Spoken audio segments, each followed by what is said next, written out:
Let's get out of here. We'll be executed if we lose this trial. He's probably not going to do it anyway. Poor Trucy will lose her father. Again? I feel bad for Athena, too. And besides, life is precious. It's not something you should gamble with. Still. I made a promise.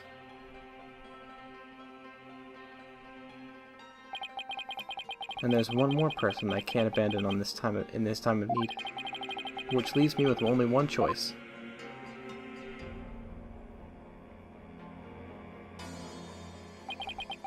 Nice try, Garan, but it looks like you don't know what justice is made of.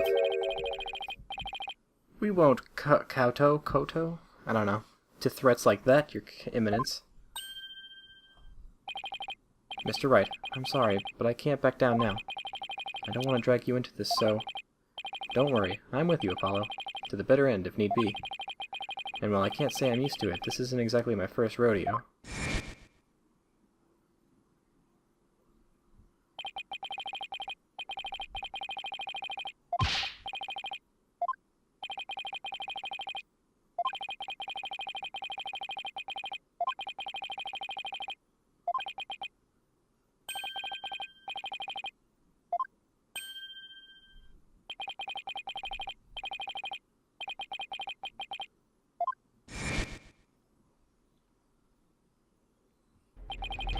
So keep on fighting, Apollo. You'll hear no objections from me.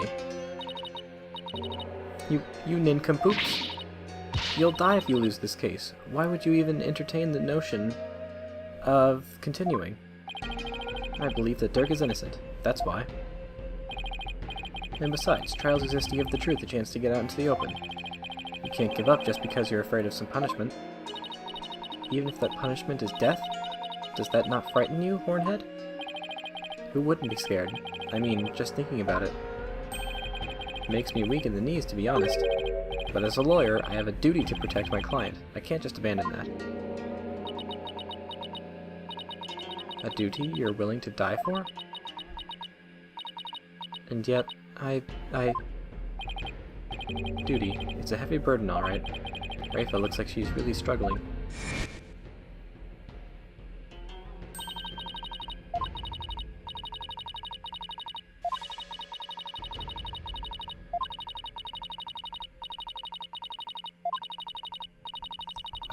How many times are we going to see this?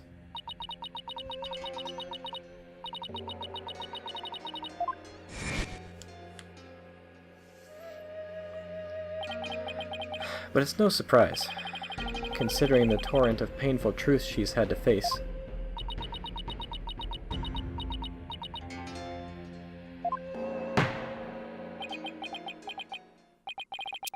Very well then.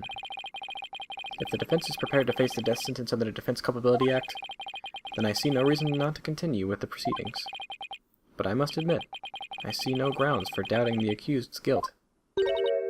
Unless the defense has further evidence that would indicate a different suspect. Do we have anything like that? Well, lawyer, do you have any new evidence you would care to present? Or shall I have the executioner start his preparations? If she thinks I can't do this, she's got another thing coming. But first, I have some serious thinking to do. I'd say that new evidence indicating a different suspect... I won't get any strikes off for this, but,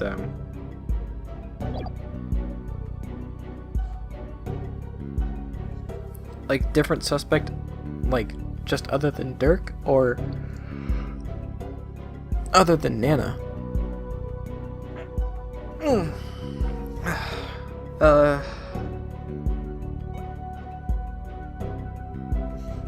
Does not exist. Such evidence does not exist. Just as I thought. I was so hoping you'd present meaningless evidence and allow me to claim your head. Glad I didn't walk headfirst into that one, then. So, what now, Apollo?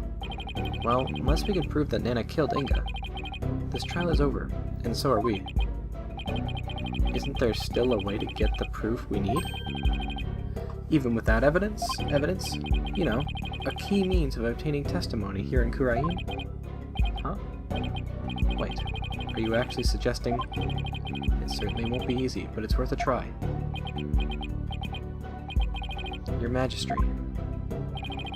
A crucial step in uncovering the truth behind the case is yet to be taken into this trial. I'm positive that I can back up our claim with this one step. You mean you'll be able to prove that Nana killed Justice Minister Inga? And just how do you propose to do that? With the help of a certain someone. You need help? From someone? Well, I can't imagine who it could be. But I suppose I must ask. Whose help do you need to uncover the truth? Phoenix!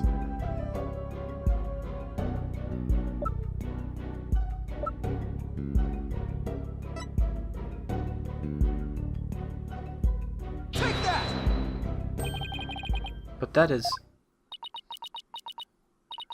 me? Here in Kurain, legal proceedings include the viewing of victims' final moments. But that requires your benevolence's help. Such information is just as vital as any other piece of conclusive evidence. If you're right about this, Raifa's power should enable her to see the very moment Nana stabbed Inga. It will be hard to watch your father's murder, but it is the only way to uncover the truth. Your benevolence, we need you and your power. You need me? Objection! Wretched simpleton, did you not see what ensued in the previous attempt? You would only succeed in wasting more time, or is it your goal to make her collapse again? Objection! The princess said she was prepared earlier. Besides, it's her duty as royal priestess. I'd say it's all up to her now. Am I prepared? Am I prepared to fulfill my duty? Isn't a divination seance required at all trials anyway? If so, I imagine there'd be a problem with handing down a verdict without one. Indeed. It would be problematic. Under Kuraini's law, a seance must be conducted before a verdict can be rendered. Such insolence!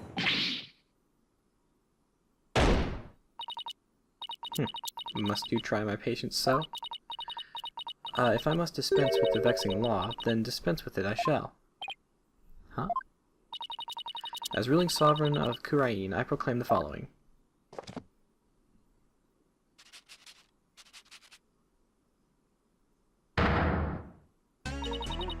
Henceforth, the divination seance shall be optional. She has the power to do that? She just rewrote the law with a flourish of her hand.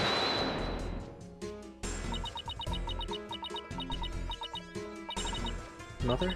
I do not wish for the trial to end like this. It is as the defense said, I must not neglect my duty simply because I am afraid. I shall go through with it this time. I will conduct the seance once more. Such insolence! Raifa, do not be fooled by this lawyerly guile. You are not prepared to witness your father's death.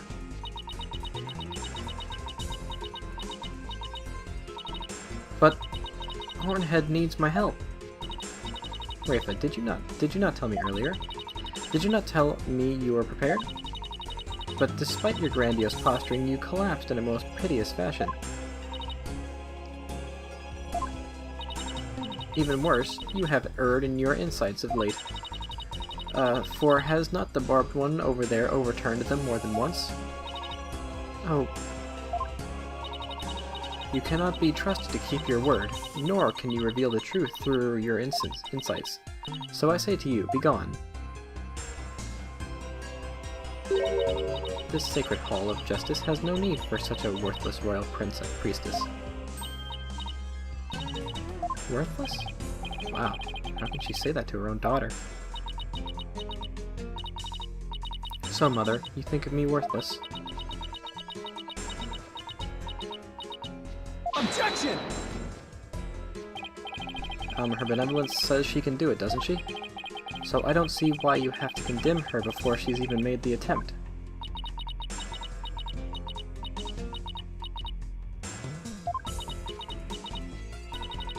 Very well, horned devil. If you really are so bent on having a seance, I shall give my consent. Really? However, should Rafa fail once more, you two and the accused shall all be executed on the spot. You can't, once that threat doesn't work once, it's not gonna work again. I'm gonna have you executed. Oh, looks like you failed. I'm going to execute you now. Whoa, hold on, don't. Alright, very well then, I shall give you another chance. If you fail this time, I shall execute you. It doesn't really work if you do it like that. This is really a one-time thing. This is proving to be far more entertaining than I had anticipated. Well, lawyer, what say you? Will you wager your life and call upon Rafa to do a divination seance?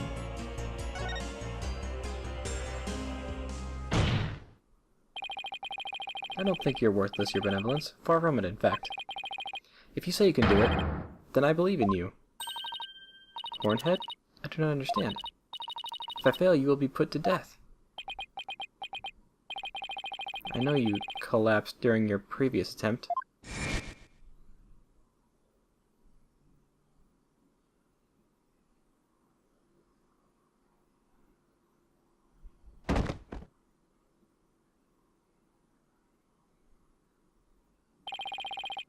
I can't even imagine how terrible it must have been for you.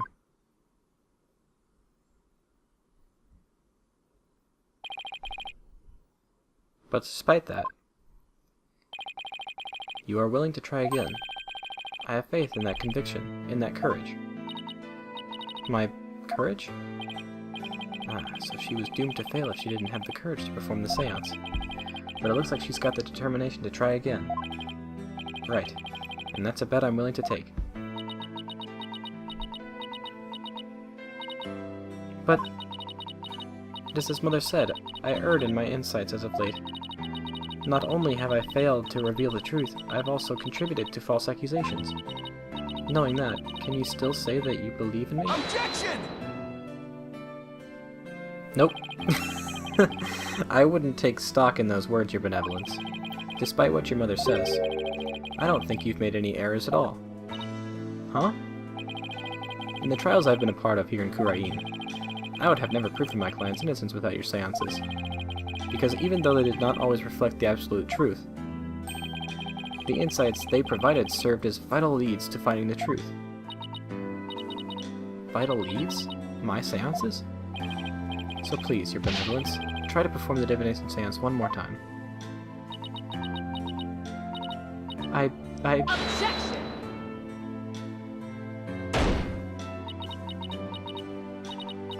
Rafa, stop this madness. It is for your own good. You are ill-prepared to face your father's death. Go, leave this sacred hall at once.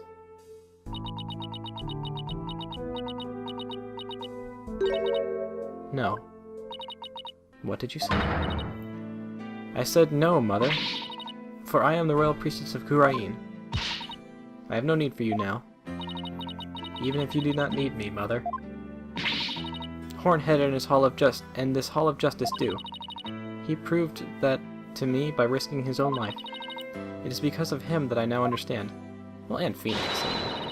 The divination seance is my sacred duty. I must fulfill it, no matter what the risk.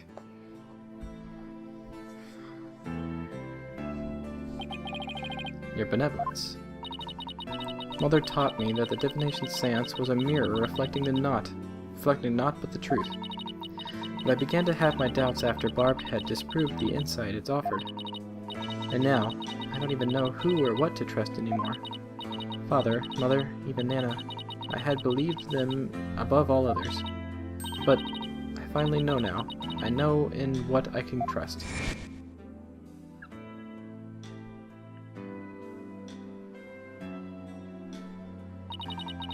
The royal priestess must debate each seance with the presiding lawyer and prosecutor.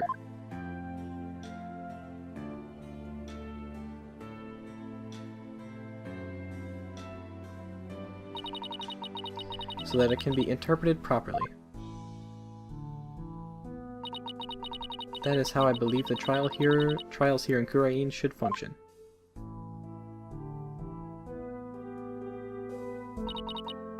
Therefore, the Hall of Justice needs me, It is my power that leads the trials toward the truth.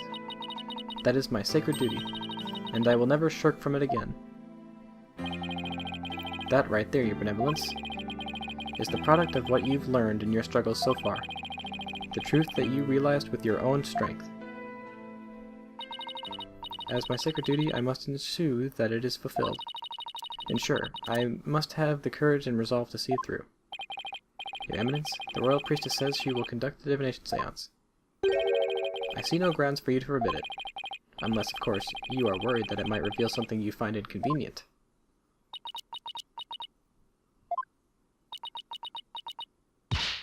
Mother, I'm done letting you have your way. Rafa. You would actually rebel against me, your mother and queen?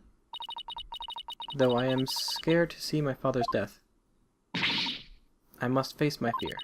That is what Hornhead has taught me here today. Rafa. I am the Royal Priestess Rafa Padma Kurain. And I am prepared to face my father's death!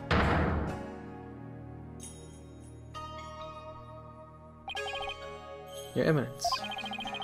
It seems the princess has grown more grown up than you thought. Rafa. Well then, let us proceed with the divination seance. The victim's final moments. This should be interesting. I wonder what Inga's memories are going to show us.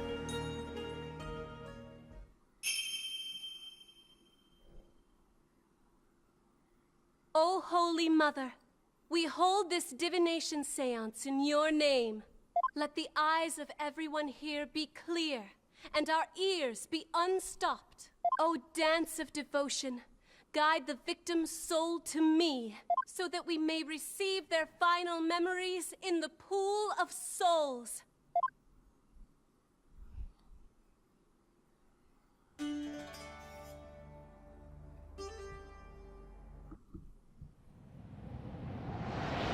Let me know when you see it.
Huh.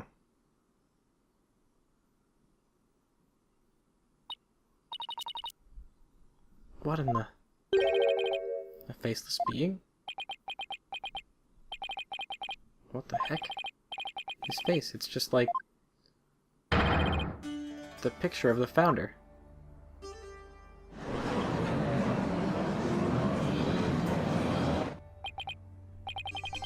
I think that's the last thing anyone expected to see. Oh, Father, what was it? What was it you saw? Are we to understand that the victim was that this was the last thing the victim saw? Yes, there can be no mistake. That was what my father himself witnessed. How very strange. You don't suppose the Holy Mother possessed the accused and slew Mr. Inga for planning a coup? The divination and wrath of the Holy Mother, the divine wrath. Oh, Holy Mother, we are grateful for your blessing. Talk about a sharp left turn into the Twilight Zone. You know, there's one thing in there that caught my attention. Just, we're just gonna wholly ignore that this completely debunks our theory that he was killed in the chamber, in his chambers. That laugh. Who does it belong to, and why are they laughing? Why are they laughing? Well, Dirk does laugh a lot, though I suppose it could be Dirk after he slew my husband. Uh-huh, but that figure didn't even have a mouth.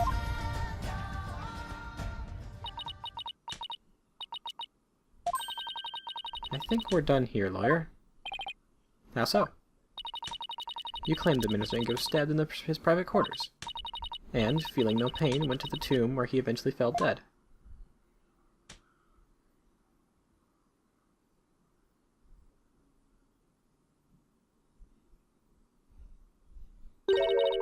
But this seance proves he was stabbed in the tomb and felt great pain, no less.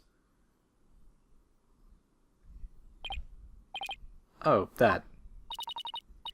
Therefore, as I asserted all along, it was the accused who stabbed the minister in the tomb. Everything just backfired, big time.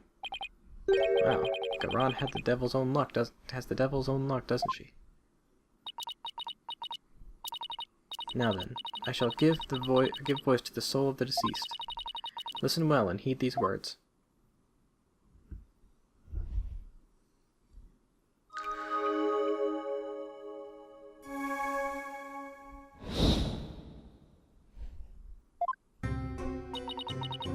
At around 3 p.m., my father was waiting in the tomb to make the hostage exchange. He was drinking grape juice while gazing upon the picture of the Holy Mother. He had been waiting vigilantly when suddenly he heard Dirk's voice. The next moment, he was stabbed in the back and collapsed. My father tried to shoot his attacker, but he missed, and the attacker let out a laugh.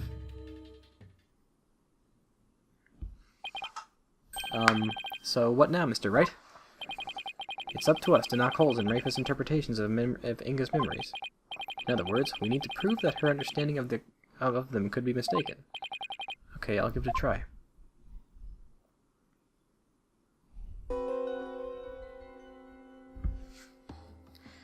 Okay.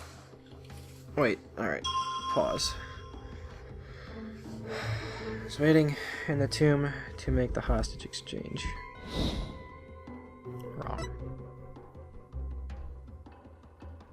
He was drinking grape juice, gazing upon the picture of the Holy Mother. He had been waiting vigilantly when suddenly he heard Dirk's voice. The next moment, he was stabbed in the back and collapsed. My father tried to shoot his attacker, but he missed, and the attacker let out a laugh.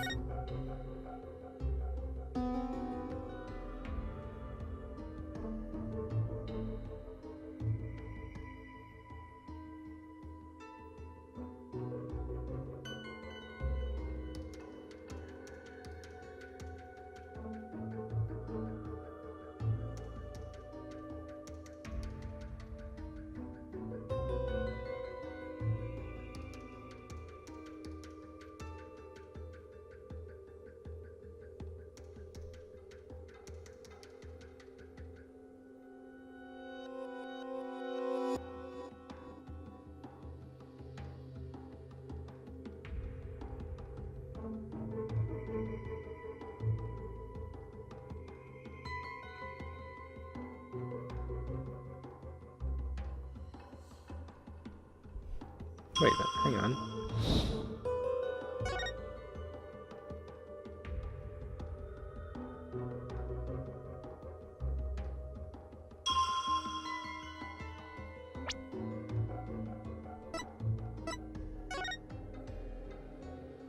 Okay, yeah, he's wearing the things. Alright.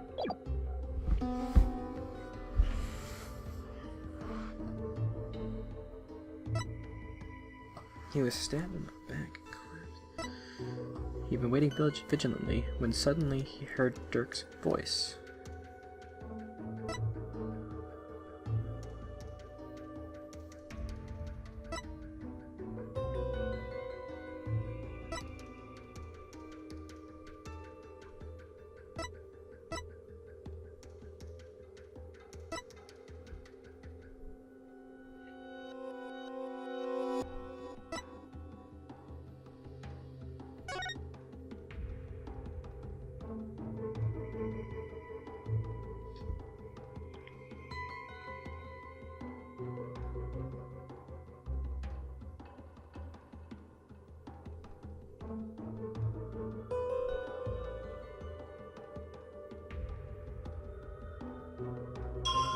The only thing I can think of is the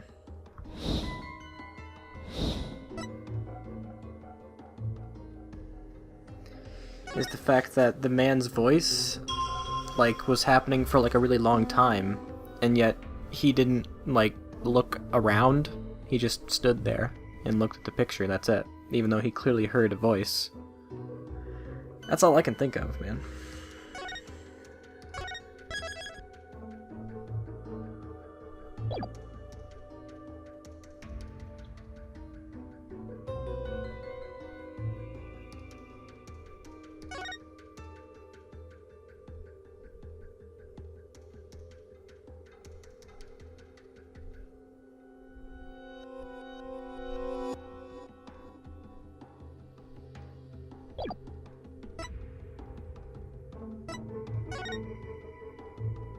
Objection!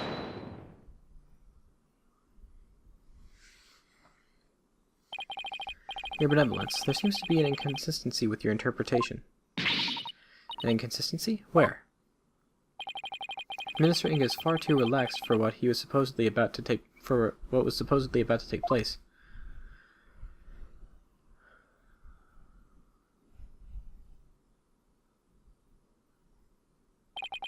When he heard the voice you claim is Dirk's, he didn't seem the least bit alarmed. He just kept looking at the picture of the founder.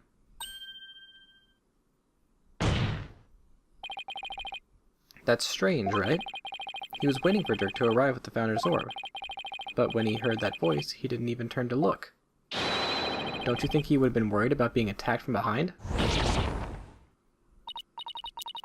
Then whose voice was it? It was likely someone whose presence wouldn't have alarmed him. Someone like a friend. Objection! But there was no third party at the scene of the crime. Therefore, the voice can only have belonged to Dirk. The voice of a third party who wasn't there in the tomb. Apollo, don't we have something that could reveal the owner of the mysterious voice? You know, I think we do. Something that Inga had while he was waiting for Dirk. With it, we just might be able to figure out whose voice it was. I believe we can identify the male voice Minister Inga heard with this.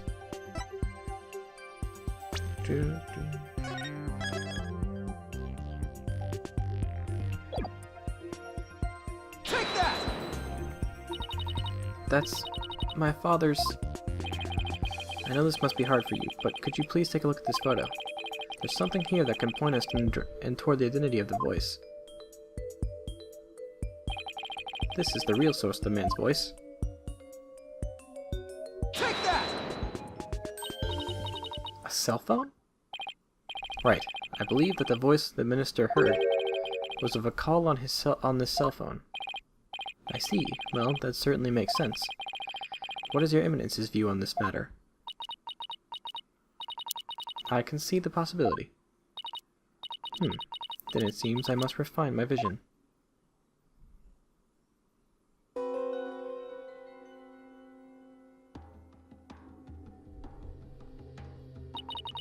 It appears that the voice belonged to one of my father's subordinates.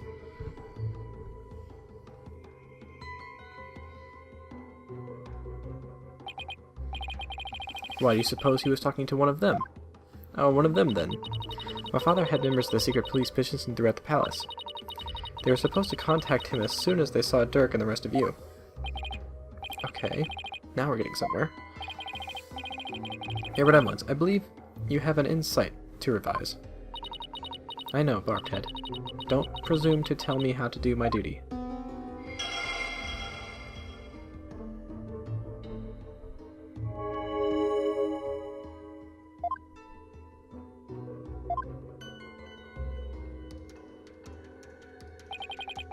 So the voice was coming from the phone. That's good to know.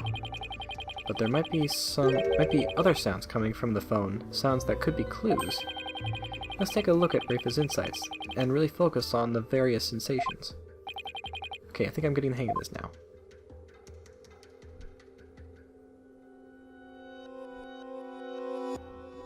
Okay, so let's listen to the sounds then.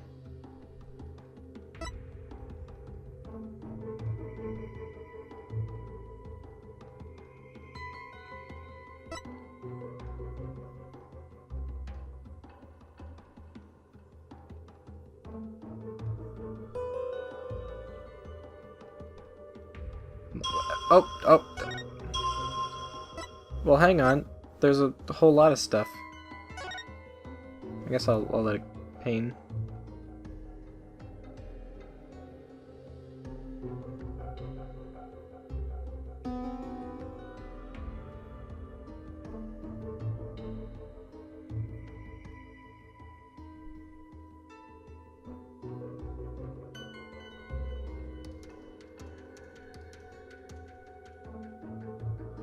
Okay.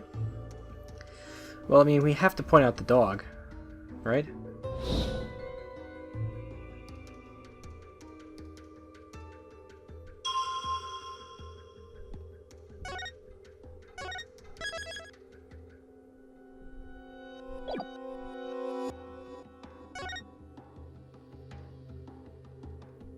Wait a minute.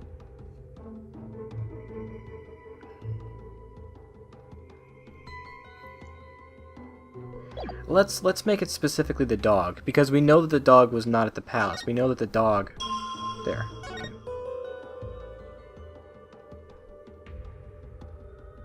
Objection! What? What do you mean? What do you mean no?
I mean, this is the new... Why can't we, like, inspect this and be like, why was there a lion's roar? Why was there a dog barking? No, it's only if we can get the exact right statement lined up with it, too. The only thing I think of is the next moment he was stabbed in the back and collapsed. Saying that whenever the dog was in the thing, you know, the dog was in the royal residence, at 2:15, and, oh wait, hang on, here we go, 3 p.m. Right here. No, okay, this specifically says the time. Okay, this if this is not it, then I don't know what is. Then okay, let me specifically get the dog. Okay. Okay. The dog. Dog bark. Barking dog. Objection! No? Cool.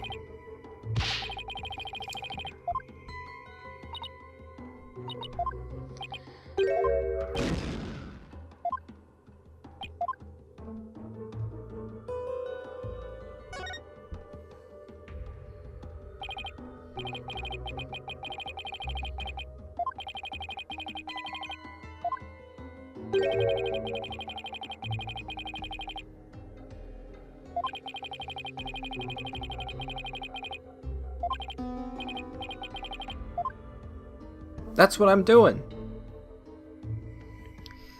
Okay.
Objection!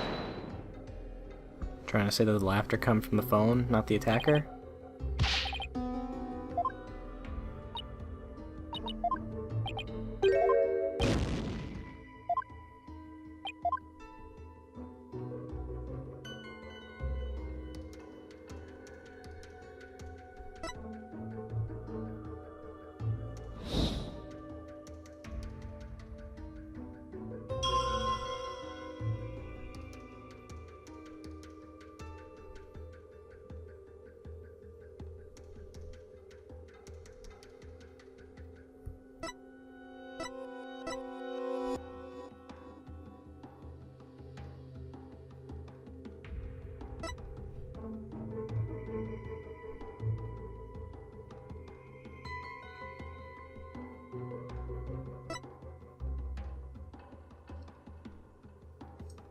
Fuck it.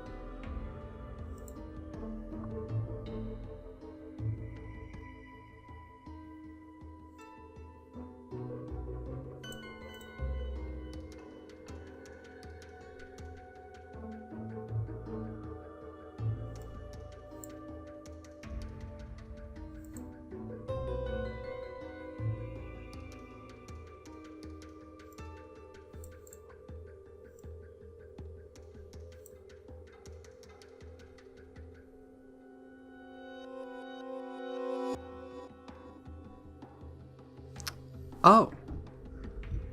Oh, okay.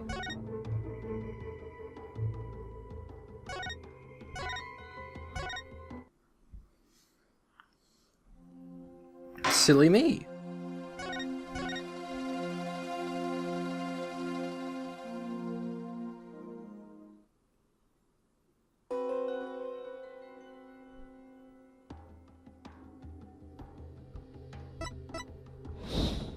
So it was this thing. However,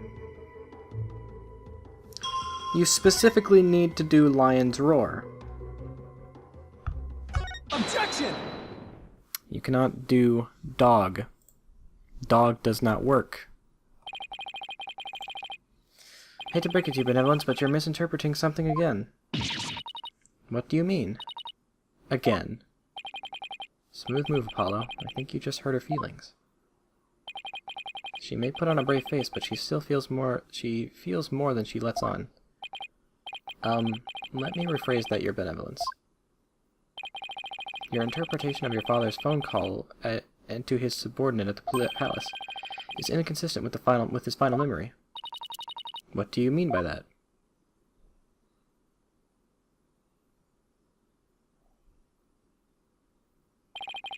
A lion's roar could be heard over the phone. Don't you find that strange? You claim the call was with someone at the palace.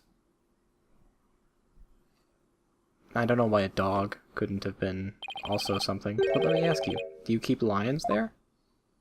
What about dogs? No, the only animals at the palace are little birdies and my pet frog. No dogs either, but apparently dog answer is shitty. Doesn't work. Even though it could prove like, hey, where was the dog? The dog was in the royal whatever. Phone call came from there. Whatever, I don't know. Wait. Besides, there aren't any lions in Kurayan. We don't even have any zoos. A rather sad state of affairs, I'm afraid. Well, I remember hearing a sound like that. The lion's roar coming from the phone is actually from something hanging out in... Bazaar. Isn't that the cry of the warbot over in the bazaar? Your Benevolence, do you think you can clarify the voice for me? Very well. I will now attempt to further refine my vision. Okay.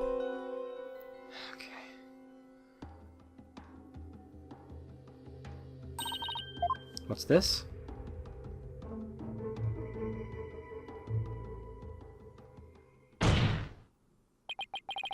Just as I suspected.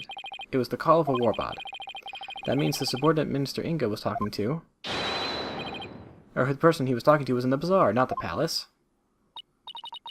But why is it important where the call came from? What significance could it have? She's right. Is it important to know where the call was made from?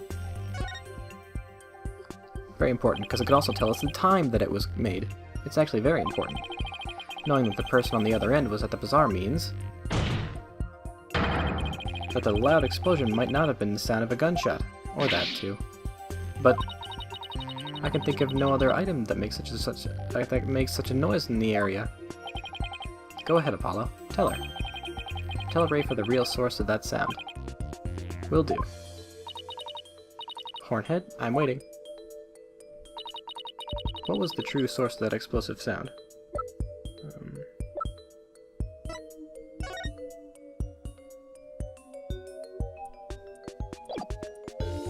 Take that! What is that? It's I'll be your guide's a statement. Entity claims that's Arable threw a firecracker at him when he was at the bazaar. Then... yes, the sound heard over the phone was the firecracker exploding. Objection! And yet, a bullet was found at the scene of the crime. A bullet fired from Minister Inga's gun. How do you explain that? Well, we don't know whether it was fired during the course of the crime, right? Or do you have evidence that proves when the pistol was discharged? No, I have none. Wait a second. If that loud bang was a firecracker, then could that laugh at the end have been... No, it can't be. Oh, it can. And it is. The laugh came from none other than... the Joker who got kicked out of the Joker who got a kick out of startling Albie with his dragon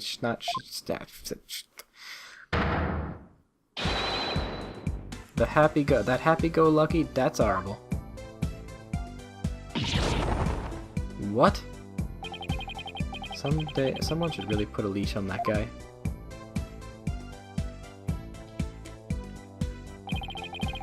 I shudder to think how one man could be the cause of so much trouble. Hey there, AJPW. You can thank me later. No one asked your commentary, Mr. Arable. Your benevolence, do you need to revise your insight? It would appear so. But we know that that happened at, like, a way earlier time than 3 p.m.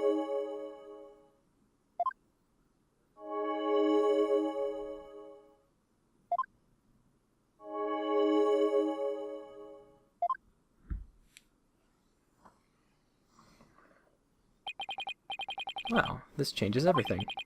Let's go over the details of Rafa's insight again. Okay. I think I've got this down now. Time to find another inconsistency.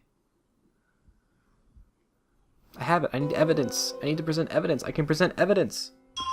Right here, at around 3 p.m., my father was waiting in the tomb to make the hostage exchange. However, if that stuff was happening over the phone... 2 p.m. Right there. Let me present evidence, please. I don't want to, like, pick stuff out of this. It's so obviously this.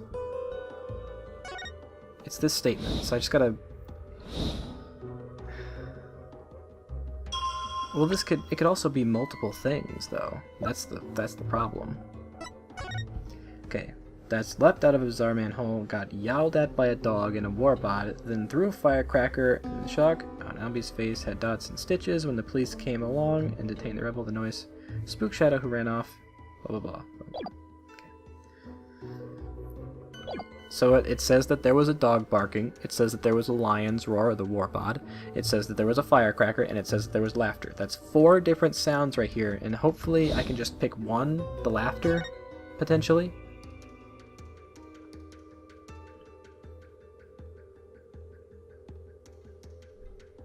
Or the explosion, or any of this stuff, really. It should work. And if it doesn't, I'm gonna be pissed. Hang on. Okay. I don't think someone in the bazaar. Next moment, he was stabbed in the back and collapsed. Here's Firecracker. The final laugh belonged to none other than Dots himself. Yes. And that has to be a contradiction with at around 3 p.m. Because we know that this laughter came from Dots, and that was around that time. Objection! Apparently not. No, I'm just gonna look this up, guys. Sorry. No, because that's the answer.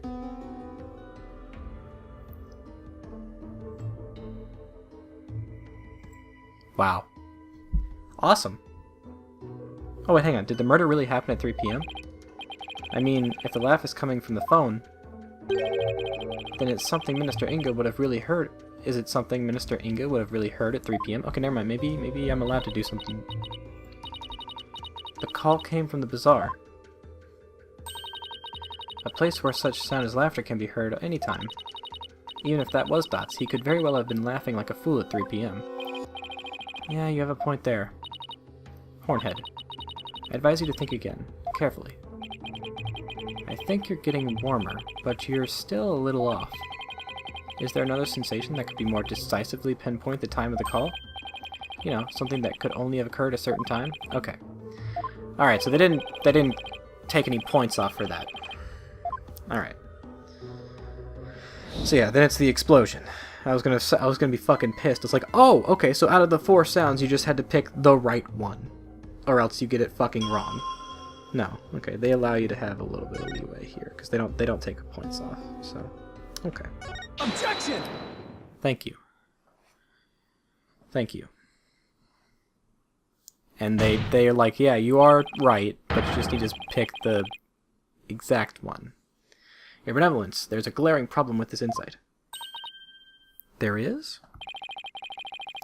And you stated that the murder happened at around 3 p.m., which was right around the time my client arrived on the scene.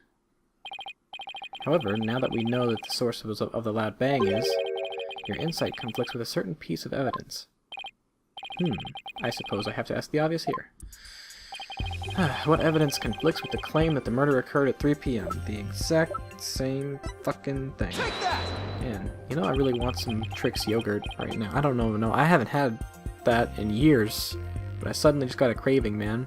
For like the blueberry and the cherry one. You gotta swirl it up, make it purple, and you eat it. You're like, it's good shit. Yes, because to surmise what he said, at around 2 p.m., Shadow was surprised by a firecracker and ran into the police palace courtyard. Around 2 p.m.? That's right. 2 p.m. Not 3 p.m. Are you suggesting? Oh, wow. I think you know where I'm going with this. Dots' laugh, the cry of the warbod, and the bang of the firecracker were all heard right before Minister Inga's death. Thanks to Albie's statement, we can put a definitive timestamp on all of these sounds. Therefore, what this vision shows is that it is extremely likely that the deceased's final moments were at 2 rather than 3, as we had originally thought, and we had not arrived before then. So, dare I ask? It means the murder took place a full hour before Dirk entered the tomb.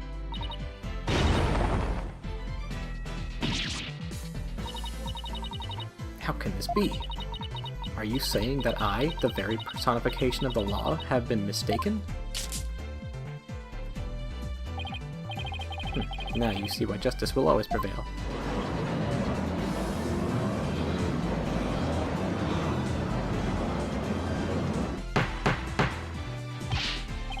Peace, peace, I say. Now then, defense. I must remind you that the figure of the accused was clearly shown in the vision. How do you explain that? Someone wore a Dirk suit. I wouldn't say it was clearly shown, after all. The figure didn't actually have a face. Ah, you are absolutely right. Without a face, we cannot be certain of who it was. Furthermore, need I remind you that if the vision was from 2 p.m., Dirk was still with me and Mr. Wright, which means this faceless figure couldn't possibly be him. So then, what are we to make of this 1 hour difference? Wait, 2 o'clock? That's when my mother was performing the rite of channeling.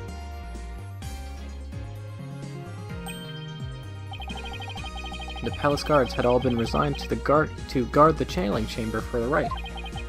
Don't tell me. The royal residence, it would have been virtually unguarded. Which means the real killer could have easily slipped unseen into Amara's tomb. Defense, are you saying that this is someone disguised as the accused? That's exactly what I believe, Your Majesty. Objection! Preposterous. Disguises cannot deceive the memories of the dead. That face did not appear at this time as mere happenstance. Had it appeared, such subterfuge would have been as clear as day. He's got a point there. Anyone who knows about the divination seance would have tried to hide their face. Nevertheless, our killer openly appeared before Inga. The question is why? Apollo.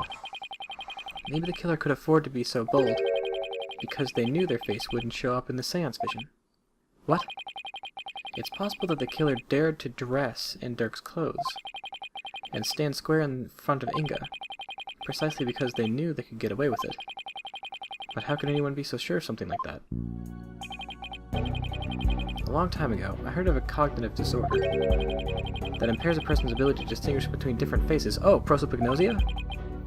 What if Inga had it?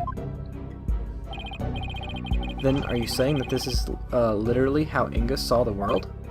Yes. We can't normally see through the eyes of others, but in this case we can.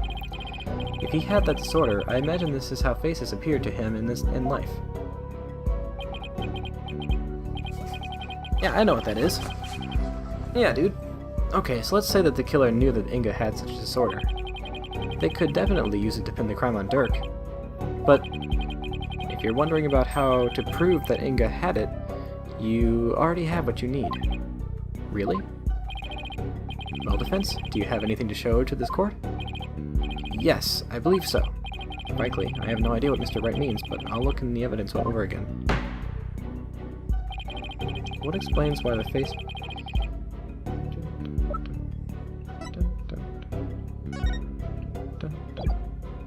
Take that! He's got prosopagnosia, I know it. Yes, it was found in Minister Inga's room, and it holds the answer we're looking for. As you can see, it's filled with detailed notes on various individuals. What kind of clothes they wear, hairstyles, and other discerning physical characteristics. And this is connected to the faceless nature of the killer how? The vision we saw was exactly what Minister Inga saw with his own eyes. It is he who saw his killer as a person without a face. In fact, this is how he normally saw everyone around him. What's this? I believe Minister Inga had a disorder that prevented him from recognizing faces. It would explain the faceless being, and why he needed a notepad full of people's physical characteristics. Now that I think about it, my father was always terrible at remembering people. By simply changing my hairstyle, he would fail to recognize even me. Your Eminence, you knew that your husband had such a disorder, didn't you?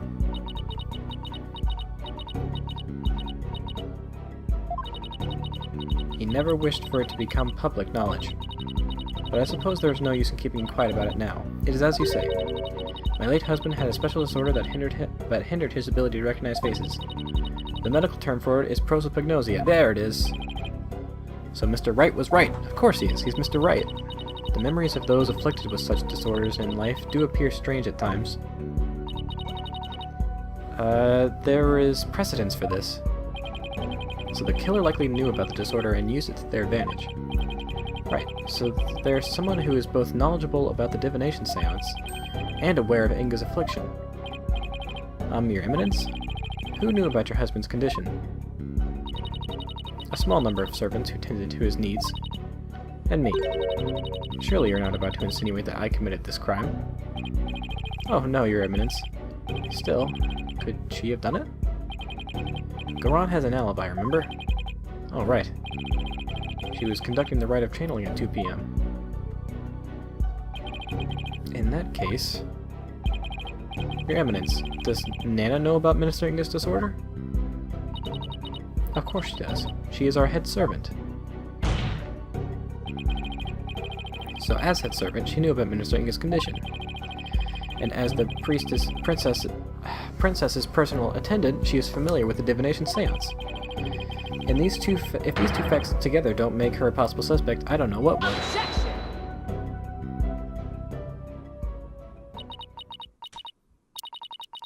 You witless lawyer, how quick you are to forget the facts.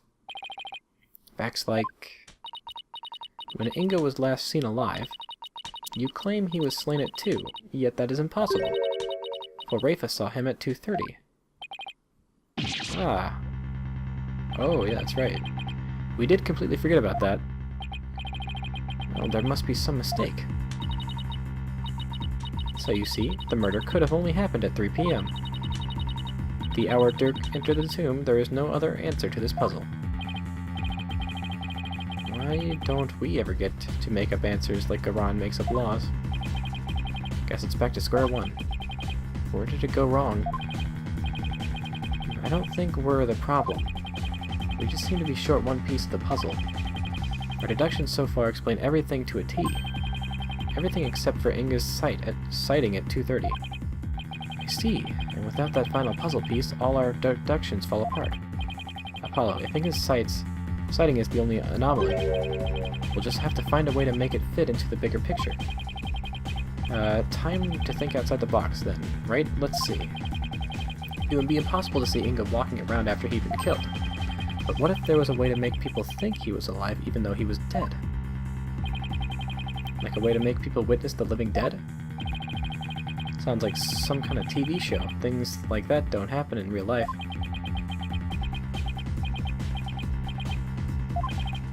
Ah. Apollo, did you just... I did! I figured it out. I know how to make people witness the living dead. Your Majesty, our deductions weren't wrong at all. Despite Minister Inga being murdered at 2 p.m., he was seen heading to the tomb at 2:30, and I'll tell you how. I certainly hope you will, because I have no idea what you're talking about. Minister Inga Benevolence saw was, in fact,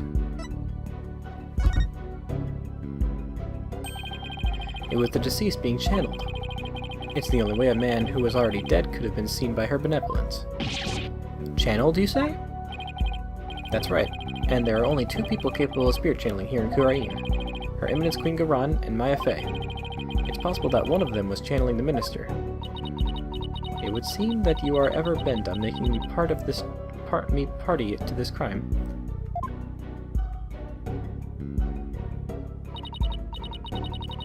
Prosecutor, what was I doing at 2:30 p.m., the time at which my husband was seen?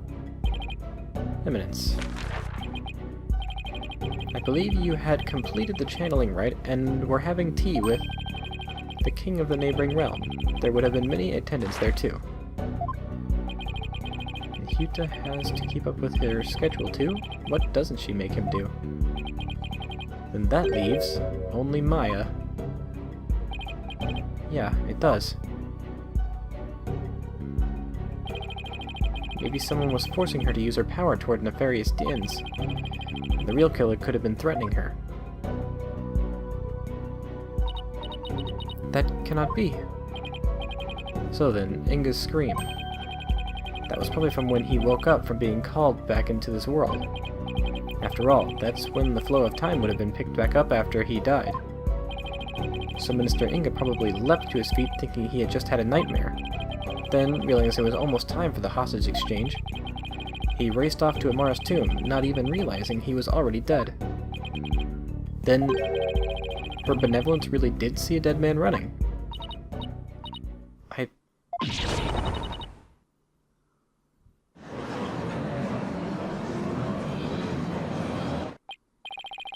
Using the sacred power of the spear channeling to commit a crime, how can this be?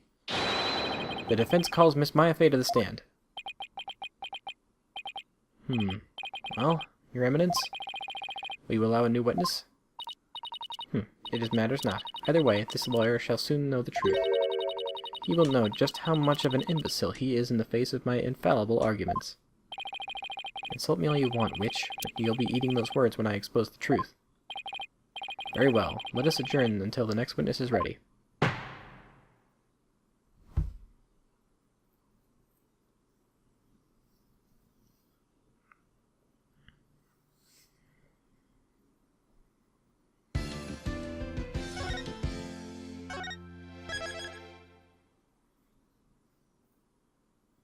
Okay.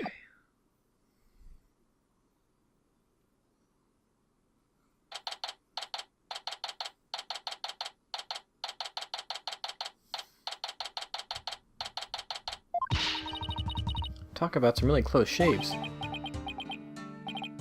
Well, you can get a closer shave than a headsman's...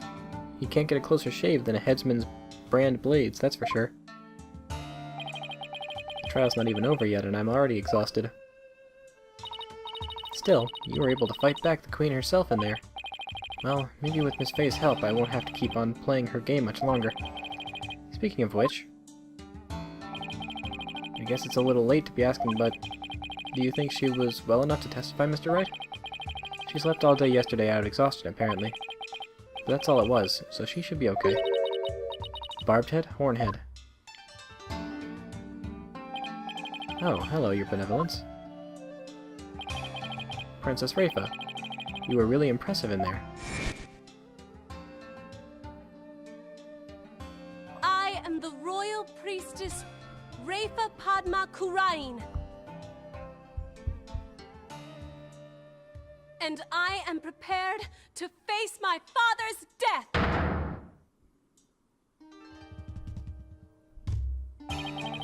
Despite your mother's opposition, you stood your ground. And in doing so, you fulfilled your duty as the royal priestess. It was all thanks to you and your friends. Your belief in me gave me all the courage to follow my path. So, you have my gratitude. Oh, don't mention it. I know. I shall thank you with a gift. What would you like? A cow? A horse? Perhaps I shall reward your efforts with a royal shoulder massage. Oh, that's okay, your benevolence. Your gratitude is more than enough. Thanks. But I thought you Americans liked massages. My technique is highly praised by my father, I'll have you know. Hey you, lawyers, where is the accused? Huh? Dirk? That's a good question.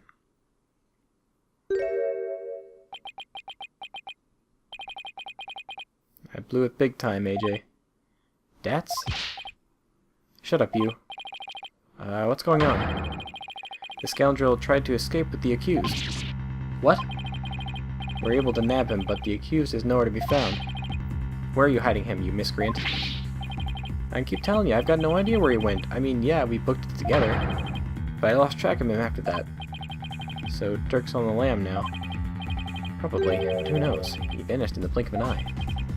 Vanished? You want to know something, AJ? Dirk said to me. I can't put Amara in danger. I have to set her free before it's too late. What? Don't tell me he's gone to rescue her. But that's what I am telling you. It's why I helped him escape in the first place. Do you realize what you've done? Well, what's done is done. Still, why do you choose to go and rescue her now? Maybe he didn't want to die with any regret or something. You know, just in case he ended up on the chopping block. Why, Dirk? I thought you believed in me. Don't be like that, AJ. He'll be back as soon as he frees Amara, you'll see. So that's not the point, Dots.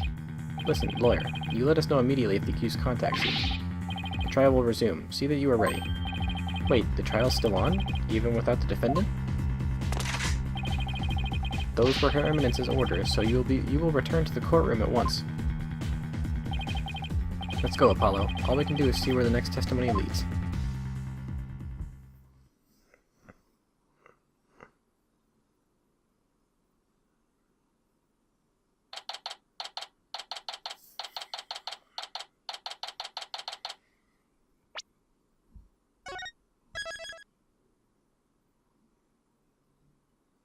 No.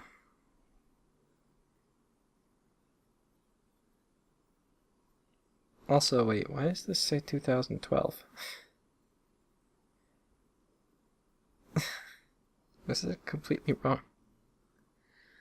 Is this time, is this date, whatever, all of it's completely wrong. But anyway, no, I can't. No, this is not the one. This is not the last one. Maybe the next one will be the last one, but not this one. I can't continue. I cannot go on any longer. I'll have to end it here, guys. Hopefully we can finish this off in the next session. But yeah, it's a good trial so far. Alright, well, yeah. So hopefully we can get this thing finished up in the next session. So until then, I guess I will see you later, guys.